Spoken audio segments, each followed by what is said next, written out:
Chapter 6 looked at the issue of the Sharia and law. However, Sharia and religious rules are not only about governing society, they are also about forming identity. It's human nature to band together in tribes and gangs with clearly marked boundaries and territories. Mixing across tribes is frequently discouraged, and religious communities are no different. Things such as food laws, dress codes, and even language are designed to be identity markers, letting everyone know who's in and who's out.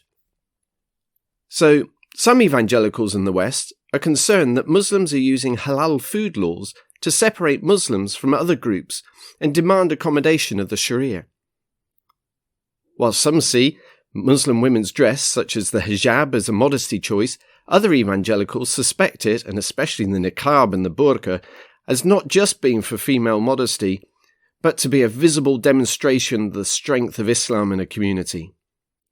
The building of large mosques, especially if there is an audible call to prayer, is also a very visible, contentious sign of Islam's presence. Part of the problem may be that Christians in the West, unlike Muslims, Jews, and other religious groups, do not usually have visible identity markers, so they can't recognize each other. Some occasionally wear a fish, and a younger generation are using tattoos, but the one traditional symbol, the cross, now sends mixed signals, or no signal at all. Lots of people with no religious conviction wear it as jewellery, which dilutes its use as a marker. Even more serious, historically, violence has been done to Muslims, Jews, and Eastern Christians under the sign of the cross during the Crusades. In fact, that very name is derived from the word for cross.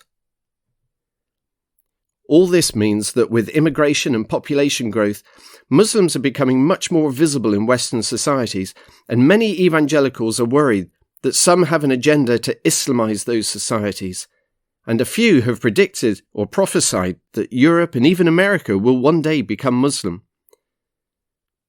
Other evangelicals, however, are concerned that this can lead to Islamophobia and fear, and argue that Christians should treat Muslims like they would like to be treated. This treatment of minorities is the topic of the next chapter.